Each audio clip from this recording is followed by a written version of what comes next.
पूज्य श्री राधा बाबा ये जो लीला गाई है ये चिंतन करके गाई है। जो श्रीमद् भागवत में लीला है उसी का चिंतन करके, जो चिंतन में देखा उसी लीला को अंकित किया है। भगवान सप्त स्वर्ग सप्त पाताल समन्वित असंख्य ब्रह्मांडों के पालक हैं, सुवत्स पालक बने हुए हैं, बछड़े चराने वाले। अनंत अपरिसीम ऐश्वर्य रस सिंधु के समुद्र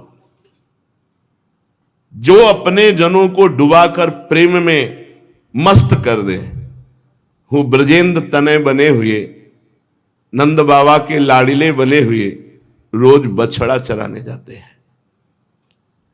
जो अपने फान पर संपूर्ण ब्रह्मांड को एक सरसों की दाने की तरह रखे हैं, वो रोहिणी नंदन बलराम के रूप में भगवान श्री कृष्ण के साथ बछड़े चराने जाते हैं। यहां वो प्रभु हैं जिनका पूजन होता है। शास्त्र शीर्षा पुरुखा सहस्राक्ष सहस्रपात सभूमि ग्वं विश्वतो वृत्त्यात तिष्ठद् सांगुलम्मा। इसमें ना तो आसन दिया जाता है परमात्मा को, ना पाद्य दिया जाता है, ना अर्घ दिया जाता है, ना स्नान, न धूप, न दीप, न नैवेद्य। लठिया लिए हुए परब्रह्म परमात्मा जिनके लिए कहा गया है, शास्त्र शीर्षा पुरुखा साक्षा सहस्त्रपात सभूमि ग्वं सर्वतः प्रत्वात्यतिष्ठद् सांगुलम्मा। यजुर्वेद में ऐसा लिखा हुआ है। और बाबा लिखे सभूमि विश्वतो वृत्त्या त्यतिष्ठद् सांगुलम्मा। प्रभु को जेभी मैया बछड़े चढ़ाकर शाम के आती है, पहला काम छाती से लगाना, फिर सुंदर अंगराग आदि लगा के स्नान उपटन आदि करके स्नान कराना, फिर नवीन वस्त्र धारण कराना, फिर शयन भोग पवाना, और फिर धीरे धीरे जब शयन कराती तो अपने लाला के चरण चापती। बछड़े चढ़ा के आया है तो धीरे धीरे चरण चापती है। पूरी रात में कई बार जाग कर देखती है लाला के मुखारविंद को। ठीक से नींद आ गई, प्रातः काल हुआ, प्रभु अभी सो रहे हैं। मैया नजदीक जाके, जागो हो तुम नंद कुमार, बलि बलि जाऊं मुखार विंद की, गोशुत मेलो करो संभार।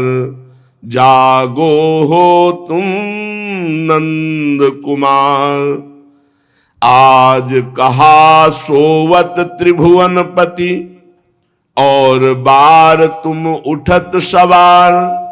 बारंबार जगावती माता, कमल नयन भयो भवन उजार। जागो हो तुम नंद कुमार। बहुत देर हो गई, लालन देखो पूरे भवन में उजियारा हो गया है। जगो, कौन परी नंदलाले बान। प्रात समय जागन की बिरिया, सोवत है पीतांबर तान। कौन परी नंदलाल बान। माता जशोदा कब की ठाढ़ी, ले ओदन भोजन घृत शान। जागो श्याम कलेऊ की जय, सुंदर बदन दिखाओ आन। यशोदा मैया जगन, ये क्या बान है, प्रातः काल तो जगना चाहिए, आप पीतांबर तान के सो रहे हो। देखो मैं भोग की सामग्री लिए खड़ी हूं, और संग सखा सब द्वारे ठाढ़े। मधुबन धेनु चरावन जान। सब सखा आ गए हैं, दरवाजे पे खड़े हैं, आप सो रहे हो। माता अंचल से मुंह पोंछते हैं, उठो लाला। उठाया, फिर मुख मार्जन, दंत धावन, सम्मार्जन शरीर का, फिर विराजमान करके सुंदर भोग लगाते हैं। भोग पवाने में आत्म विस्मृत हो जाती है वात्सल्य के कारण। फिर कृष्ण बलराम जब दोनों भोग पा लेते हैं, दोनों को गले से लगाते हैं। करो कलेऊ राम कृष्ण मिल कहत जशोदा मैया, उठत प्रात कछुमात जशोदा मंगल भोग देत, दो छोरा माखन मिश्री दही मलाई, दूध भरे दो कनक कटोरा। सुंदर सुंदर माखन मिश्री दूध दही मलाई ऐसे खूब पवाते हैं। यशोदा रानी वात्सल्य में ऐसी डूबी है कि ये दोनों पाते रहे और मैं इनको पवाती रहूं, कभी तृप्ति नहीं होती पवाने में। देखो, प्रभु को प्यार चाहिए, प्रभु को दुलार चाहिए, चाहे जो भाव हो। जब भोग लगाया जाता है तो वात्सल्य भाव रहता है। जैसे माँ अपने बच्चे को पवाती है, ऐसे अपने ठाकुर को भोग लगाना चाहिए। ये बिल्कुल अच्छा नहीं है कि आप ऐसे भोग बनाए, ऐसे रख दिए और चल दिए। नहीं, वो लाड़िले हैं, बैठिए, पास बैठो, एक हाथ में व्यजन लो, पंखा, और धीरे धीरे कम से कम 10-15 कवल तो पवाओ। इसके बाद भावना करो, मेरे गुरुदेव सहचरी रूप से, आचार्य सहचरी रूप से यहाँ विराजमान हो, प्रिया प्रीतम को पवा रहे, फिर हटो, वो बात अलग है। ऐसे रख दिया, ऐसे चल दिया, अरे उनको कोई भूख लगी है क्या? पूर्ण काम है, तुम्हारी पवाने की इच्छा ही उनके अंदर पाने की इच्छा पैदा करेगी। यशोदा मैया पवाते पवाते तृप्त नहीं होती, लाला भी मुख प्रसन्न है और पा रहे हैं।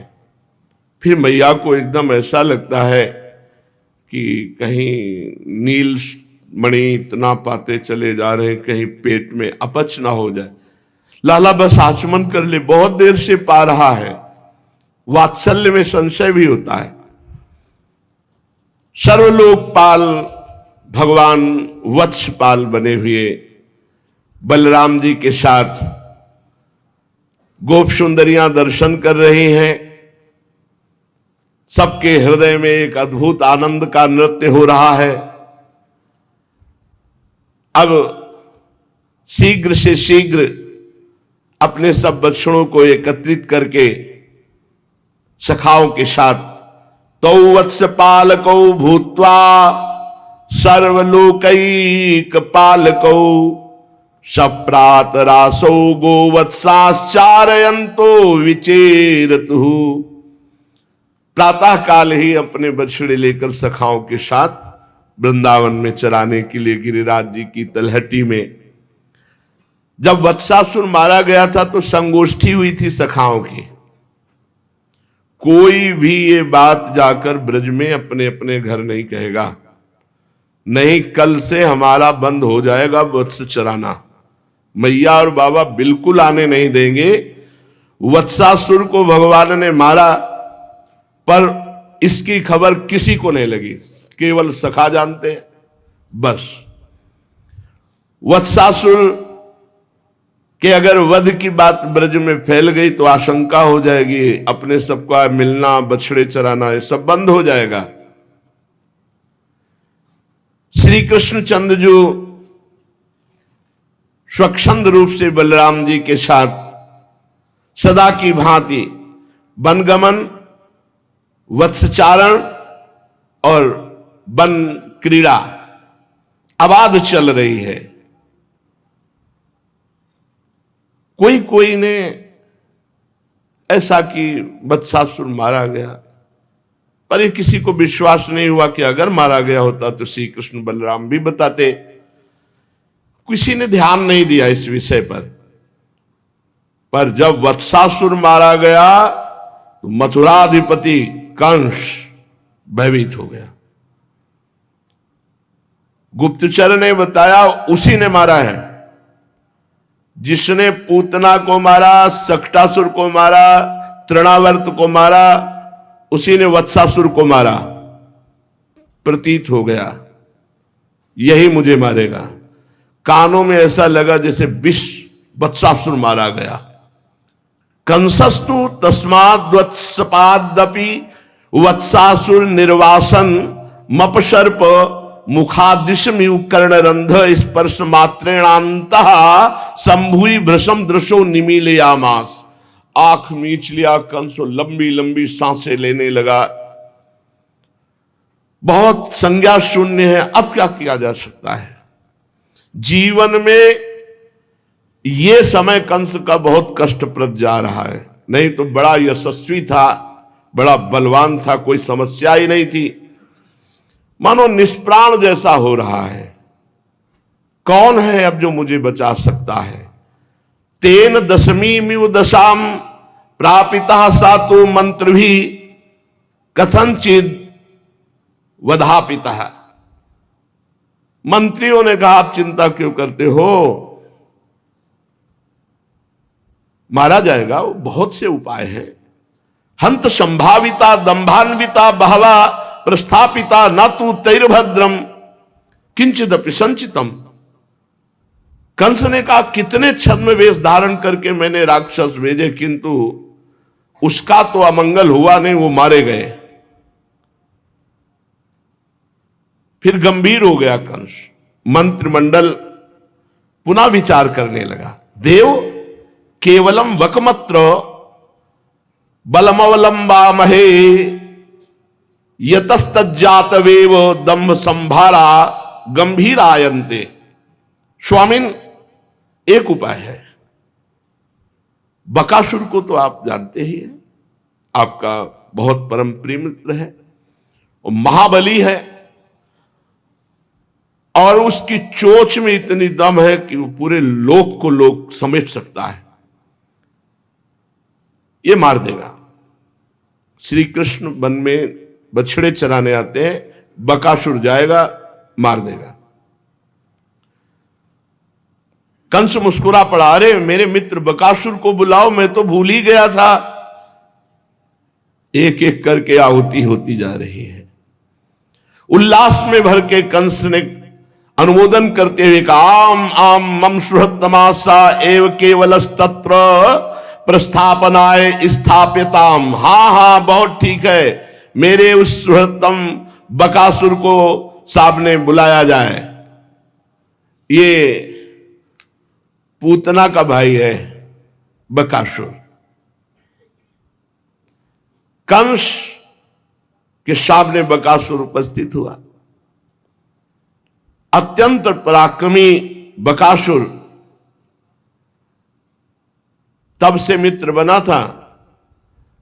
पहले कंस ने इसके बल का परिचय लिया था।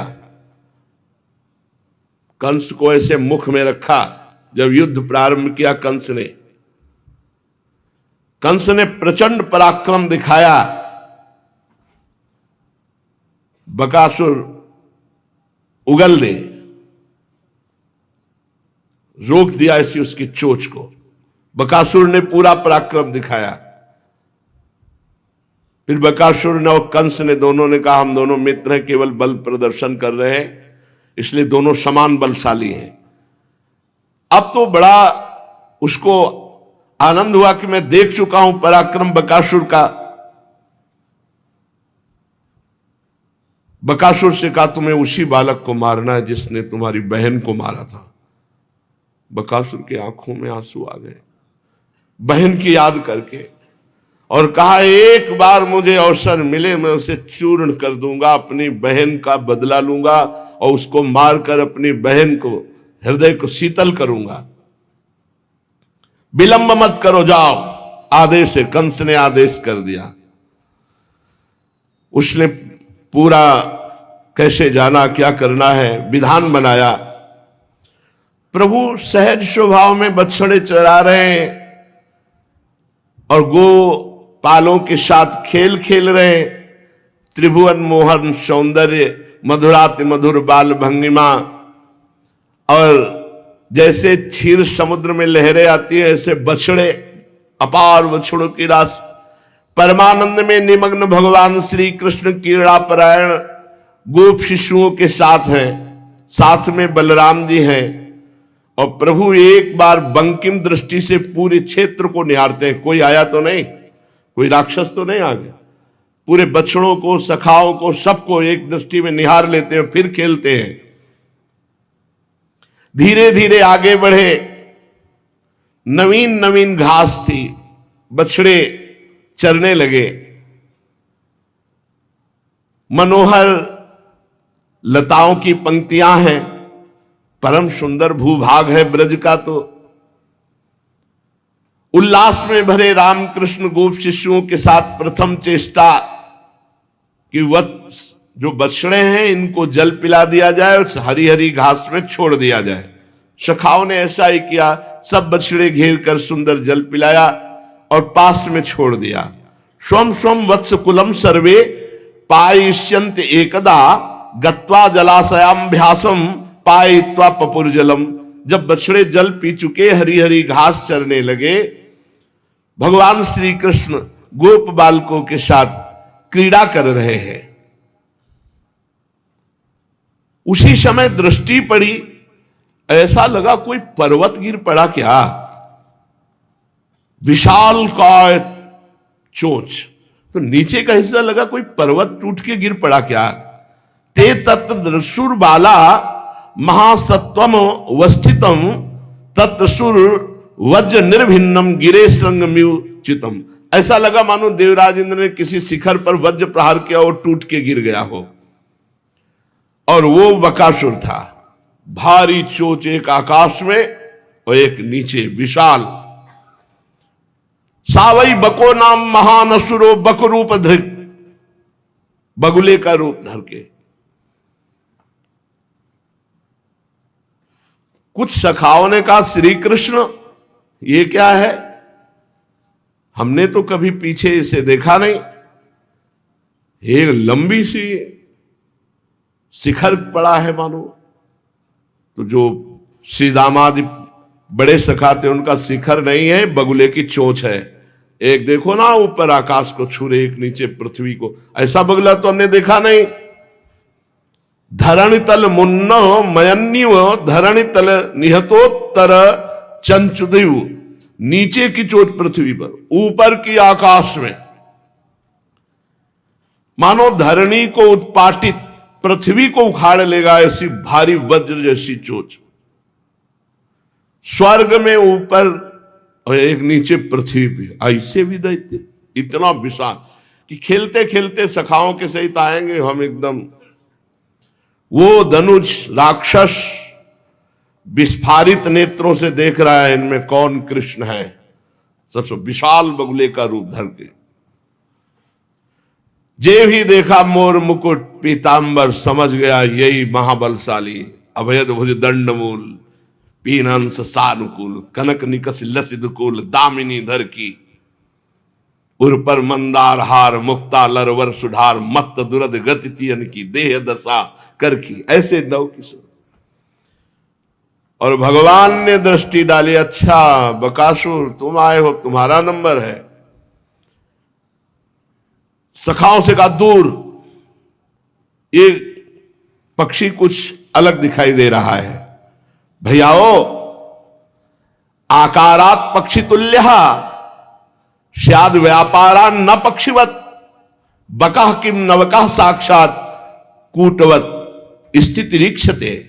भैयाओ सावधान, ये बक पक्षी जैसा दिखाई दे रहा है लेकिन इसका आचरण व्यवहार पक्षी वाला नहीं है, राक्षस है। इसकी चेष्टा ठीक नहीं, हट जाओ सब लोग। ये बगुला है, दिखाई देता है पर ये बगुला है नहीं, ये राक्षस है। सब सखा श्री कृष्ण के समीप आकर के घेर लेते हैं, कहने लगते हैं सखे नायम पक्षी अपितु सकलाने वनो गिलितुमिव कृतारंभेन गुरुतर दंभेन केनापि वकाकृति ना दानवे नैव भवितव्यम। भैया कन्हैया तुम कहते पक्षी नहीं है, ये दानव है। भैया हमको सबको ये निगल जाएगा।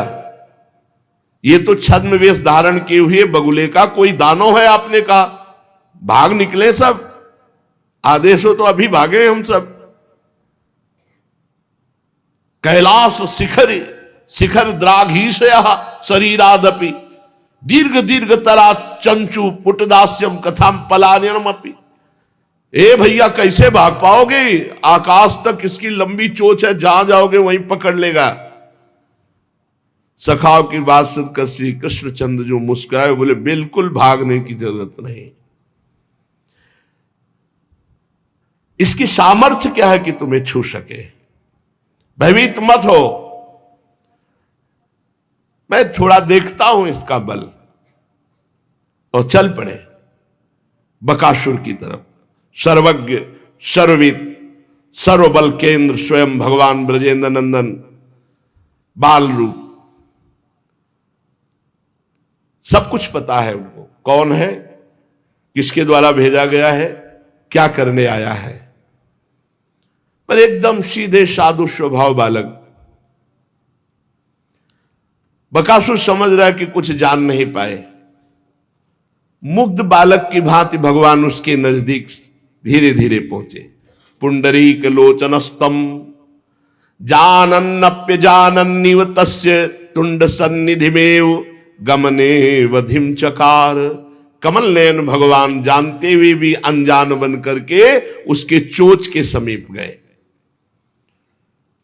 अब तो जितने गोप बालक हैं सब भयभीत हो रहे हैं, कहीं मेरे भैया कन्हैया का कुछ अनिष्ट ना हो जाए, बड़ा भय लग रहा है। कोई कह रहा है कन्हैया मत जाओ, कन्हैया मत जाओ।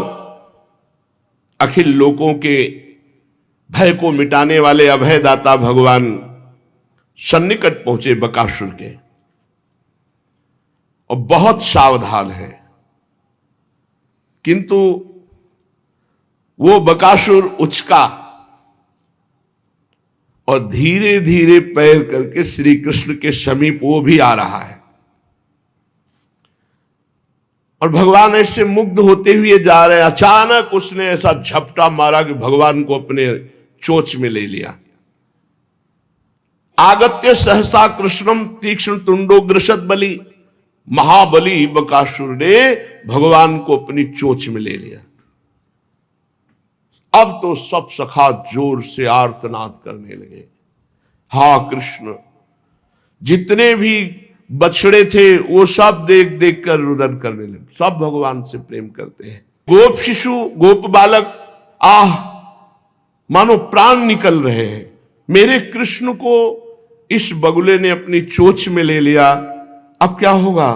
श्री कृष्णचंद्र को अगर बगुला निकल गया और मैं नेत्रों से देखता रहा तो मेरे प्राण रहना क्या। सब व्याकुल हो रहे। कृष्णम महाबकग्रस्तम दृष्ट्वा राम दयोर्भका बभूरिंद्रियाणी बिना प्राणम विचेतसः। समस्त ब्रज बालक जितने गोप बालक हैं मानो निष्प्राण से हो रहे हैं। अपार दुख सबको हो रहा है। अब बकासुर ने बड़ी प्रसन्नता से कि अब तो चोंच में आ गए, बस लीलना है, और ये तो सब ऐसे ही मर जाएंगे ब्रजवासी बिना श्री कृष्ण के। बड़े उल्लास के साथ भगवान श्री कृष्ण को चोंच में तो रख लिया, पर निगलने की ताकत नहीं आ रही। कैसे है वो, उसके निगलने की एक प्रक्रिया होती है। किसी भी चीज को झटका मार के फिर वो झटका ही नहीं लग रहा है। इतने वजन के श्री कृष्ण है कि जो नीचे चोंच रखी हो नीचे ही रखी है। जिनके रोमकूप में अनंत ब्रह्मांड है उनको कौन झटका लगा सकता है। ब्रह्मांड निकाया निर्मित माया रोम रोम प्रतिवेद कहे।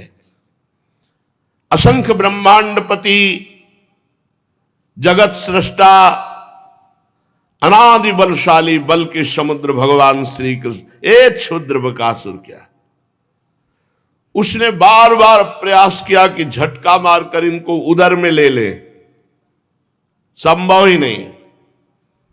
महान मानो सुमेरु पर्वत रख गया उसकी चोंच पे। भगवान खड़े हैं उसकी चोंच के बीच में, और ऐसी उसकी तालू में आग पैदा की। कंठदेश जलने लगा उसका। कहां भगवान के दर्शन मात्र से जलन मिट जाती है, हृदय शीतल हो जाता है। पर जो जैसी भावना से आता है भगवान उसको वैसे ही दर्शन देते, वैसे ही मिलते हैं। इतनी भीषण जलन हुई कि उसको मालूम होने लगा मानो आग का पिंड है ये श्री कृष्ण। जिनका नाम जिह्वा पे आ जाए तो हृदय शीतल हो जाए, नरक की भीषण ज्वाला शांत हो जाए। वो स्वयं भगवान उसके चोंच पे हैं, लेकिन भावना ठीक नहीं, इसलिए आग जैसे जल रहे। बड़ी असह्य वेदना हुई। अब उसको लगा कि लीलना तो ठीक नहीं, उगल देते हैं जिससे आग तो बुझ जाए। अब उगलने की चेष्टा कर रहा है, कंठ जल रहा है। सबको ये लग रहा है कि श्री कृष्ण निष्प्राण हो चुके हैं, दूर से दिखाई दे रहा है उनकी चोंच की दाब में। किंतु विपरीत, अब वो जब चोंच अपनी ढीली की तो भगवान आराम से बाहर आ गए। बकासुर ने सोचा अगर ऐसे वापस जाते हैं तो कंस फिर यही तुम्हारा बल विक्रम था। अतिशय रोष में भरा और दोनों चोंच एक करके भगवान पर प्रहार किया, प्राण शून्य करने के लिए। गोप शिशु तो नाच पड़े जब देखा बाहर आए, पर उसी क्षण देखा कि वो बकासुर दोनों चोंच एक करके भगवान पर प्रहार कर रहा है। भगवान श्री कृष्ण अत्यंत निकट गए, अपने छोटे कर पल्लव से उसकी विशाल दोनों चोंचों को ऐसे पकड़ लिया जिससे प्रहार कर रहा था, और उसको ऐसे ऐठा। तमा पतंतम सा निगृह तुंडयोर दोभ्याम बकम कंस सखम सताम पतिम पश्यत्सु बालेषु ददार लीलया मुदा वहो वीरणवत दिवौकशाम। ऐसे उसको पकड़ करके मरोड़ा। भगवान बड़े कोमल कर कमल है, लेकिन इन कोमल कर कमलों में कितनी सामर्थ्य है ये तो 6 दिन में पूतना ही जान गई थी। अब भगवान ने ऐसे किया, फाड़ के फेंक दिया बकासुर को। पहले तो ऐसे से मरोड़ा और फिर दोनों चोंचों को ऐसे पकड़ा। अभी 3 वर्ष के हैं महाराज, और फाड़ के बकासुर को फेंक दिया। देवों के देव भगवान मृत शरीर को उसको फेंका। अब तो बलराम जी और गोप कन्हैया मेरा कृष्ण सब दौड़ पड़े, भगवान श्री कृष्ण को आलिंगन कर रहे हैं। 2 खंड में पड़ा हुआ बकासुर का शरीर मर गया। तदामृतस्य दैत्यस्य ज्योति कृष्णे समाविशत। फिर सब सखाओं ने देखा बकासुर से एक दिव्य ज्योति निकली और भगवान श्री कृष्ण की परिक्रमा करके लीन हो गई। यही वत्सासुर में देखा था। को लगता है कि मेरा सखा है क्या ये? सखा भाव में भी ज्यादा भगवत्ता नहीं टिकती, क्योंकि भगवत्ता टिकेगी तो दोस्त कैसे कह पाएंगे। दास भाव में भगवत्ता टिकती है, न सखा भाव में, न वात्सल्य भाव में, न गोपी भाव में, न सहचरी भाव में। भगवान की ऐश्वर्य और भगवत्ता का इसमें विस्मरण होता। मेरा प्राण प्यारा दोस्त, मेरे प्राण प्यारे पुत्र, मेरे प्राण प्यारे कांत, मेरे प्राण प्यारे युगल सरकार, बहुत लाड़ भरी उपासना है। सखा गले से लगाते हैं। सिद्ध तपोधन जाजली ऋषि की बात आज सत्य हो गई। ये हयग्रीव पुत्र उत्कल दैत्य था। हयग्रीव पुत्र उत्कल दैत्य था। सूर्यराज का राजछत्र छीनकर अनेक मर्त नरपालों का राज्य अपहरण करके ये स्वयं शासक बना हुआ था। एक दिन ये दुर्मदांध उत्कल असुर समुदाय के सैनिकों को साथ लिए हुए सिंधु सागर के संगम पर तपोनिधि जाजल जी की एक पर्णशाला थी जिसमें वो तप करते थे, भजन करते थे। उसने उस मनोहर आश्रम की शोभा को देखा और निर्भीक वहां मत्स्यों का प्राण लेने लगे। बड़ी बड़ी मछलियों को, जल जंतुओं को मारने लगे। जाजली ऋषि ने जाकर कहा, हमारे आश्रम के सामने, हमारे नेत्रों के सामने जीव हत्या नहीं कर सकते। वो नहीं माना। तब उनके नेत्रों में रोष छा गया। उनके मुख से निकल पड़ा, दुर्मते, तू मत्स्य और जल जीवों को बक की भांति नष्ट कर रहा है, इसलिए जा, राक्षसी स्वभाव को प्राप्त होकर बक हो जा। वो तत्क्षण उसी समय ऋषि के तेज से बकासुर हो गया था। अब तो जाजली ऋषि के चरणों में गिरा, स्तवन किया। तो मुनि ने कहा, वैवस्वत मनवंतर में 28वें द्वापर के अंत में परिपूर्णतम भगवान सच्चिदानंद श्री कृष्ण चंद्रजू के रूप में जब प्रकट होंगे और वृंदावन कानन में जब तू जाकर उन पर प्रहार करेगा तब तू मुक्त हो जाएगा। तो आज जाजली ऋषि के वचन सार्थक हुए। सच्चिदानंद भगवान के कर कमल से बकासुर मारा गया। गोप शिशुओं के उत्साह का क्या, मेरा दोस्त इतना बलवान है, मेरा सखा इतना बलवान है। कुछ प्रवीण सखाओं ने वैजंती की मन का, वहीं वैजंती ऐसे ही झाड़ियों में प्रकट होती, गांव में होती, उसकी माला बनाई। कुछ रक्तपीत पुष्पों की माला चयन की और श्री कृष्ण को पहनाई, पुष्प चयन करके माला बना के, मेरा भैया कृष्ण, मेरा सखा कृष्ण। और कोई उनकी जांग में, वाह भैया, कोई भुजा में, वाह भैया तू तो बहुत बलवान है, फाड़ के फेंक दिया बकासुर को, वाह कन्हैया, और फूल माला पहना रहे। अब वो आनंद तो सखा ही जानते हैं।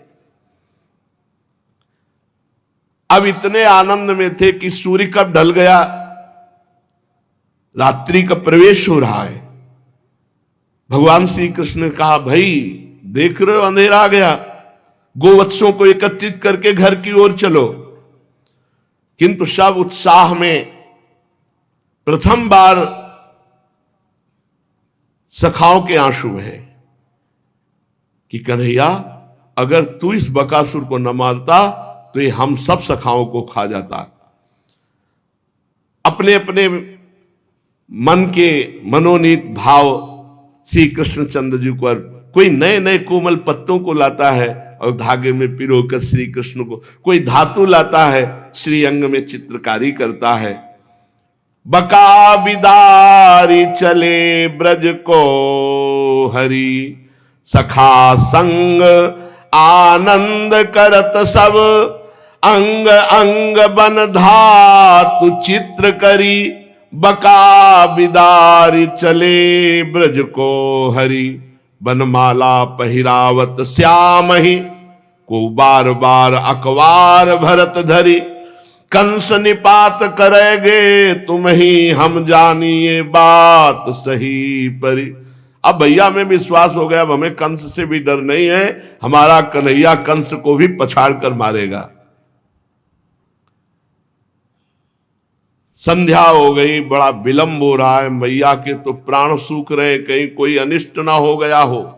माता परम कौतुकम कौतुकम ना विस्मापयाति तत्, यद्यत् सख्यास ख्यापितु भुज पराक्रमः पराक्रमः कृतः। री मैया, इससे परे सुंदर कौतुक और कोई हो नहीं सकता।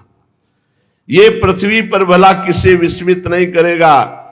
आज हमारे सखा कन्हैया ने बहुत बड़े दुश्मन को मारा, बकासुर को।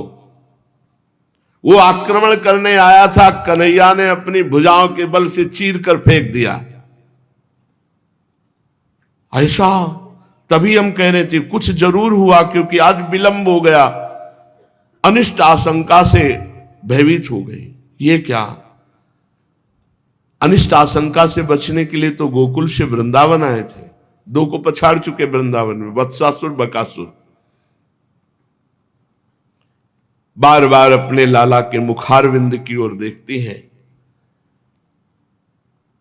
देख मैया तुम्हें बताऊं, वो जो आया था वो बड़े अभिमान में फूल रहा था, देखने में पर्वत जैसा था, पर मैया उसमें कोई दम नहीं थी। वो हम सबको निगल जाने के लिए उद्यत था, और उस समय हमने नहीं मारा, उसकी मृत्यु ने उसे मार दिया। हम लोगों को तो बड़ा आनंद हुआ, मृत्यु ने उसे मार दिया, और हम सब बड़े आनंदित हुए। री मैया तू चिंता काहे को करती है? वो टेढ़े टेढ़े चाल वाला सब सखाओं को मार देता, ये तो भगवान की कृपा कहो, मृत्यु ने उसे मार दिया।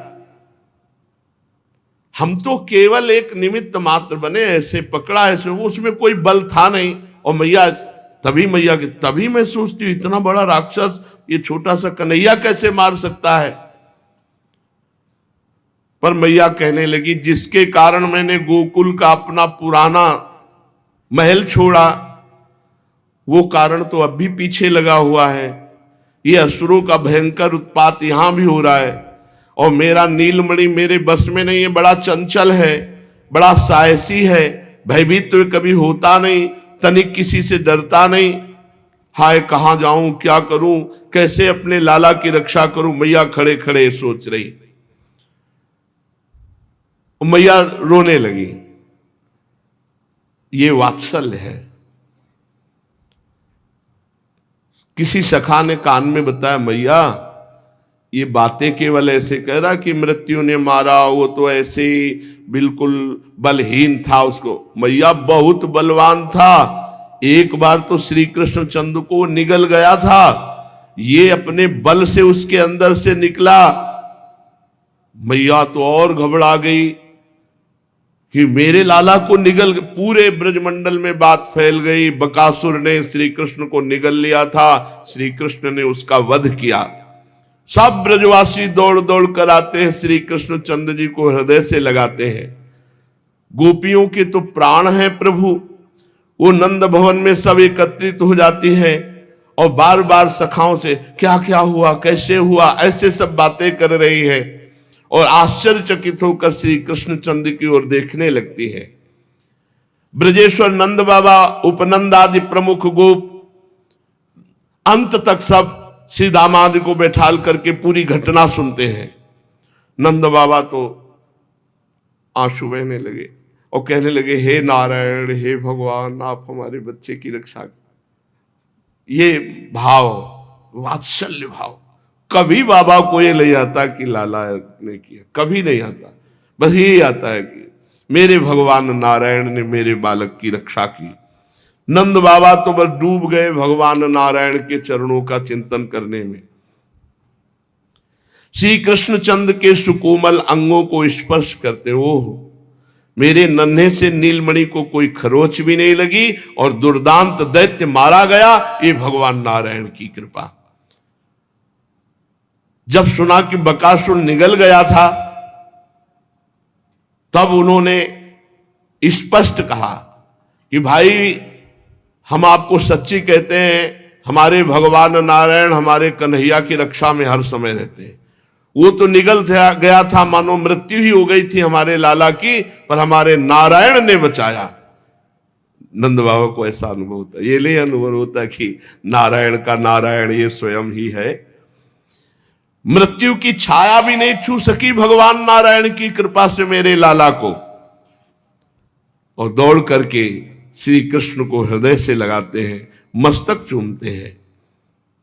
श्रुत्वा तद विस्मिता गोपा गोप्याश्चाति प्रिया धृताः प्रेत्यागतिमिवोत्सुक्या दैक्षन्तो त्रसिते क्षणाः।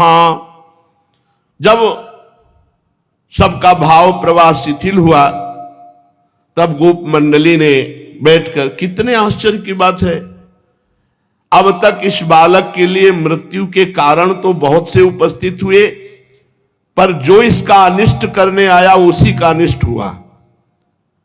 ऐसा इसलिए हुआ कि उन सब ने पूर्व में कोई पाप किए होंगे। जो दूसरे का अनिष्ट करने की सोचता है उसका अनिष्ट पहले ही हो जाता है। यह सिद्धांत है, यह सिद्धांत है। जिसके पाप का घड़ा भर जाता है दूसरे का अनिष्ट करते हुए, उसका अनिष्ट हो जाता है। देखो तो सही, भयंकर मूर्ति राक्षस आते हैं और कुसुम से भी सुकुमार हमारे बाल कृष्ण का बाल बांका तक नहीं कर पाते और सबके प्राण हरण हो जाते हैं। मानो प्रज्वलित अग्नि में पतिंगा गिरकर स्वयं नष्ट हो गया हो। ओह, गर्गाचार्य जी की बात सही निकली। गर्गाचार्य जी ने कहा कि तुम्हारे बालक के असीम गुण हैं। नंद बाबा तो इस चर्चा की ओर बिल्कुल ध्यान नहीं दे रहे, वो तो भगवान के चिंतन में मगन। भगवान आपने बचा लिया, हमारा प्राण है, नंद नंदन प्राण है। और मैया तो बार बार छाती से लगाती है, आंख बंद कर लेती है। खूब दुलार करके प्रभु को भोग पवा करके शयन कराया। भगवान श्री कृष्णचंद्र के ऐसे पावन चरित्र हैं जो श्रवण मात्र से समस्त दुखों का नाश कर देते हैं।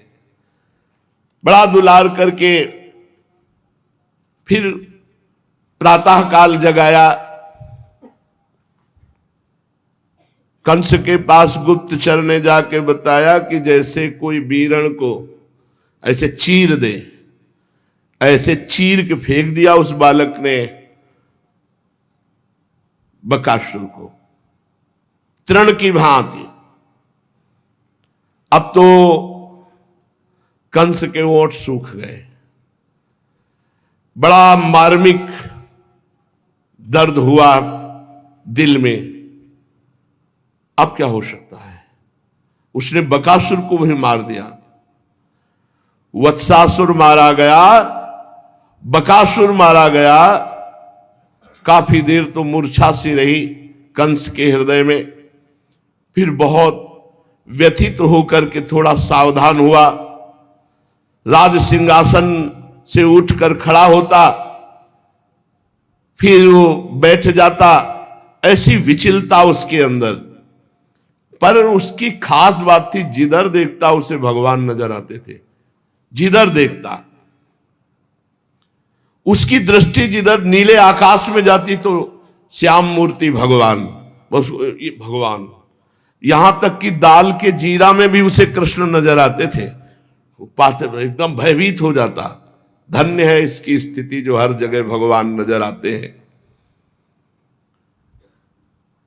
वो उद्विग्न हो जाता कि मेरे नेत्रों को क्या हो गया, एक ये श्याम सुंदर मेरे नेत्रों में बस गया। अब यही प्रेम होता तो आराम से सुख में डूबता। अभी द्वेष है तो भयभीत है। भय की वृत्ति, दुख का आवेश। अब कंस सोचने लगा, क्या माया जाल बिछाऊं? बड़े बड़े दैत्यों की माया भी उस बालक पर काम नहीं कर रही। जो गए वो सब नष्ट हो गए। इसका मतलब मेरे जीवन की आशा समाप्त हो चुकी है, क्योंकि देवी जी ने बता दिया था तुम्हारे मारने वाला पैदा हो चुका है।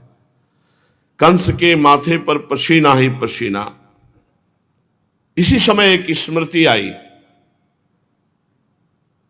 व्योमासुर। ये बहुत मायावी और बहुत बलवान है। व्योमासुर की याद आई।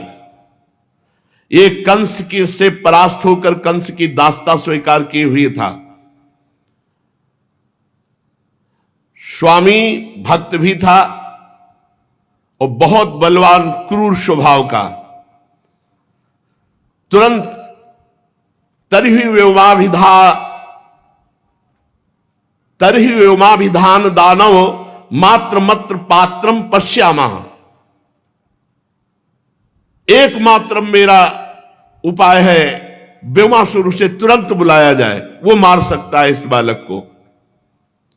सब प्रकार की माया में परम निष्णात महामायावी मैदानों का पुत्र ये व्योमासुर प्रख्यात बलवान है, निसंदेह ये कार्य कर देगा। कंस का यह निश्चय तुरंत कार्यान्वित हुआ। कंस ने बुलवाया, व्योमासुर आया मानो पहाड़ ऐसा असुर, और कहा ब्रज में नंद बाबा के लाडले का प्राण अपहरण करना है,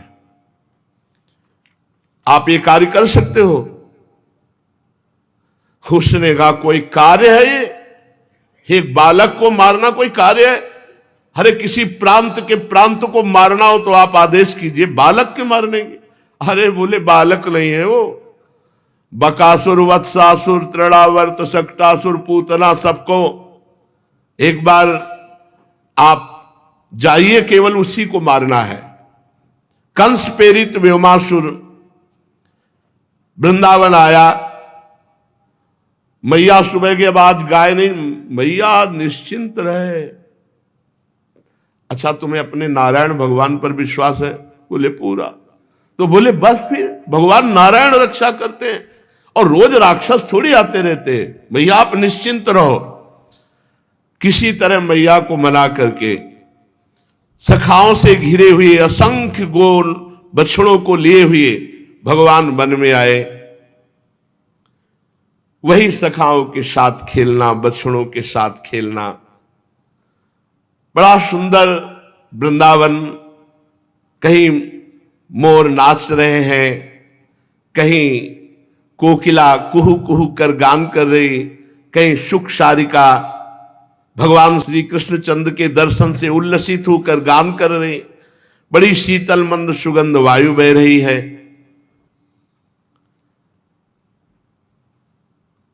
बसंत की शोभा, भगवान श्री कृष्णचंद्र जी बलराम जी के साथ वन की शोभा देख रहे। गोप शिशुओं भगवान के साथ नए नए खेलों का। तो आज एक खेल में चोर चोर खेल, एक रक्षक और एक चोर। श्री कृष्णचंद्र एवं सखा लुका छिपी का खेल। तो कुछ गोप बालक चोर बने और कुछ उनको चुराने वाले। गिरिराज गोवर्धन पर यह लीला शुरू हुई। व्योमासुर ने दूर से देखा श्री कृष्णचंद्र को और पूरी मंडली परमानंद में मगन होकर खेल कर रही। वो देखने लगा। उसने समझा श्री कृष्णचंद्र को अपहरण करना बहुत कठिन, क्योंकि देख लिया इतनी देर में बड़ा प्रवीण था। तो मैं सखा बन के जाता हूं श्री कृष्णचंद्र के पक्ष से और बलराम जी का अपहरण करता हूं। पहले इनको बलशाली बलराम जी को। अब ये जो श्याम ज्योति कुमार है, दैत्य रूप से तो तुरंत पहचान जाएगा। सुना बड़ा बलवान है, दैत्यों को देखते ही मार डालता है। इस समय मुझे इनके बीच में शिशु रूप बन करके जाना चाहिए।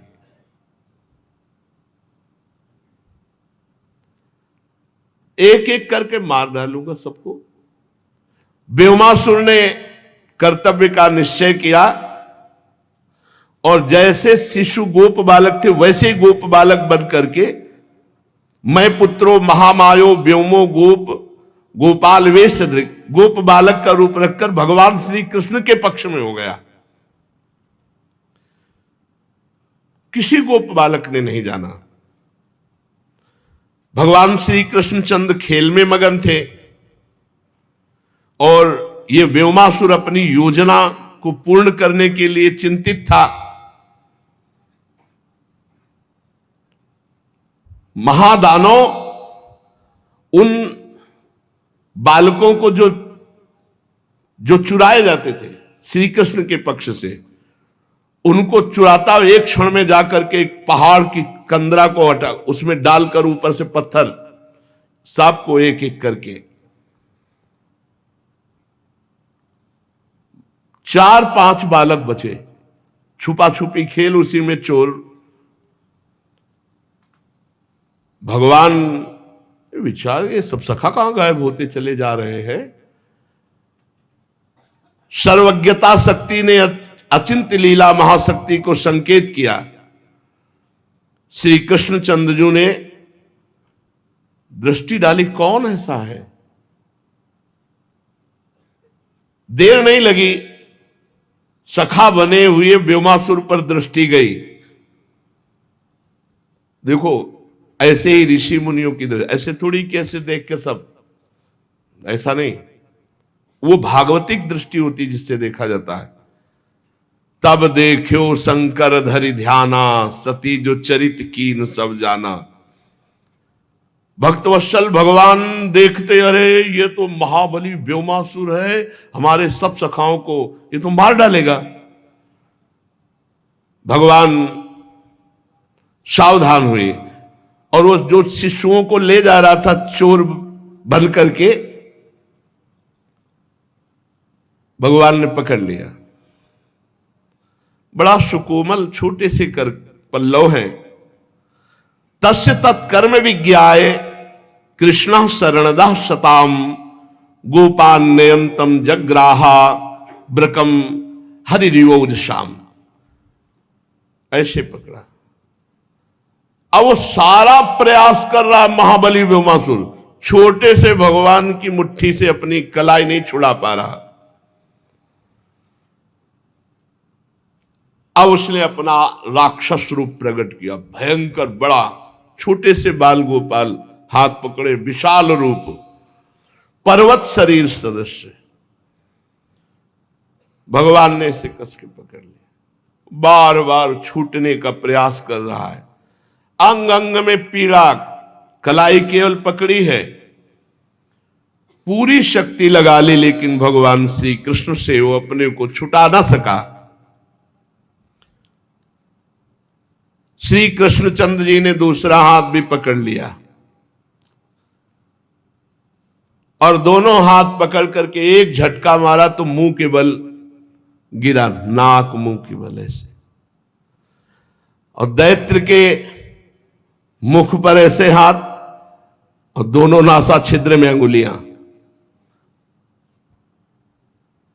श्वास रुक गई ऐसे, और काफी देर चढ़े रहे। जब श्वास रुक गई और देखा कि ये मर नहीं रहा, तो भगवान ने छोड़ा मुख और नाक और गर्दन पकड़ी और ऐसे घुमाया, फिर भी पूरा नहीं मर रहा, तो ऐसे पकड़ करके मस्तक पटका उसका। भगवान के बल के आगे किसी का बल क्या चलता है। शिलाखंड पर पटक पटक के भगवान ने व्योमासुर को, भगवान तुरंत ध्यान के द्वारा देखा कहां है सखा, तो व्योमासुर के पद चिन्हों का अनुसरण करते हुए वहां पहुंचे और एक विशाल पहाड़ की शिला हटाई और गुफा में सब सखा बंद थे। वहीं मर जाते, हवा नहीं मिलती, वहीं मर जाते। गिर गुहा के निकट जाकर श्री कृष्णचंद्र ने देखा विशाल शिला से द्वार रुद्ध है। भगवान ने उस ऐसे खेल खेल में शिला हटा दी। हम ऐसे भगवान के सेवक हैं, क्या डर, क्या भय। क्या वो भगवान तब थे अब नहीं है? नहीं, नित्य हैं भगवान, नित्य हैं भगवान, सच्चिदानंद है भगवान, सर्वत्र है। पर सही माने में हमें भगवान का भरोसा नहीं, सही माने में हमें भगवान का भरोसा नहीं। हमें रुपये का भरोसा है, अपनी बुद्धि का भरोसा है, अपने प्रियजनों का भरोसा है, संसार के किसी पदाधिकारी का भरोसा। भगवान पर भरोसा होना बड़ा कठिन है, और भरोसा हो जाए तो बड़ी बड़ी समस्याएं ऐसे क्षण में नष्ट हो जाए। भगवान ने शिला हटा करके क्षण भर में सब सखाओं को देखा कि सब पसीना से लथपथ, और इसमें तो लिखा है कि प्राण अंतिम दशा को प्राप्त हो गए थे, क्योंकि पूरा भगवान ने सब सखाओं को अमृत दृष्टि से पुनः प्राण, सबके प्राण लौटाए, और सबने देखा कि श्री कृष्णचंद्र सामने खड़े हैं। सब सखा रोने लगे। श्री कृष्ण, मुझे इस कष्ट का भय नहीं था, मुझे एक भय था आपसे बिछुड़ जाने का, आपके वियोग का। सबकी वाणी थकित हो रही। सब सखा श्री कृष्णचंद्र जी को बार बार गले लगा रहे हैं कि दोस्त हो तो आप जैसा, सखा हो तो आप, हम लोग तो मर गए थे। ब्योमासुर ने ऐसी गुफा में बंद किया था कि वहां वायु ही नहीं जा सकती थी। इन्हीं को दोस्त बनाओ, इन्हीं को अपना प्रीतम बनाओ। कुछ ना हो और ये हो तो आप खुशी खुश रहोगे। ब्रह्मभूता प्रसन्नात्मा, ये ब्रह्म है प्रसन्नात्मा। और ये जिसके जीवन में नहीं है तो भाई मान लो कुछ भी कर लो, आप प्रसन्न नहीं हो सकते, हर्षित हो सकते हो, फिर शोकित होना पड़ेगा। गिरिराज जी की वो तलहटी करुण क्रंदन से युक्त सब सखा श्री कृष्ण को गले लगा के रो रहे, हे मित्र, अगर आज तुम हमारे मित्र ना होते तो हम सब तो मर गए थे, ब्योमासुर मार डालता। सर्वे तस्मात् उत्थ्या रोदनार्ता, सब रुदन करने लगे। भगवान श्री कृष्ण सबको नहीं नहीं कोई रो मत, सब आनंदित हो। वहां से लेके सबको दिखाया, देखो जो तुम्हें गुफा में बंद किया था ना, ये मरा पड़ा है, विशाल काय ब्योमासुर। अब आज किसी को क्रीड़ा में मन नहीं लगा, सब शीघ्र लौट आए गोवत्स एकत्रित करके। आज जल्दी आए, बकासुर मारा गया था तो विलंब हो गए, आज जल्दी आए तो प्रश्न खड़ा हो गया, आज सब जल्दी बछड़ा लेकर वापस कैसे आ गए? कोई उत्सव मनाना है, कोई खेल करना है। यशोदा मैया से सुनने, अभी सूर्य है, संध्या नहीं हुआ, यशोदा मैया आज जल्दी क्यों आ गई? क्या तुम सब लोगों का कोई और क्रीड़ा करने का उद्देश्य है? तो उनका नहीं मैया,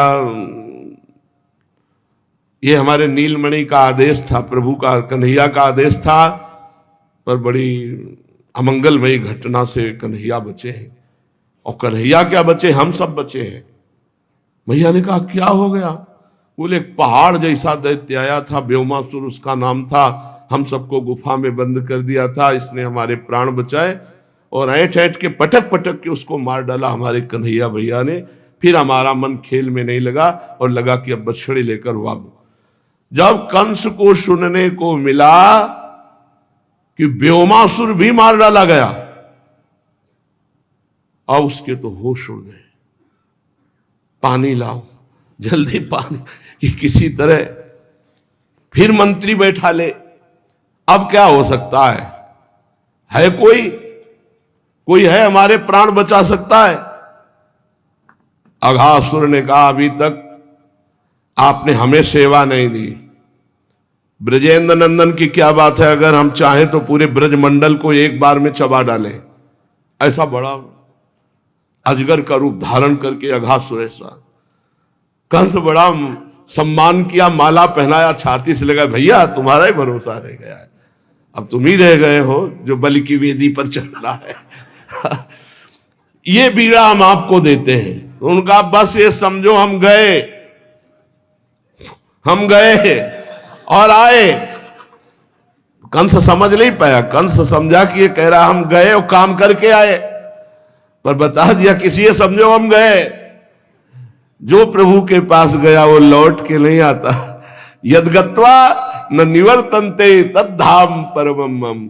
अघासुर अपने बल विक्रम का वर्णन करके नंदनंदन को मारने की नियत से श्री वृंदावन धाम में अपने रूप का विस्तार करता है। शिष्य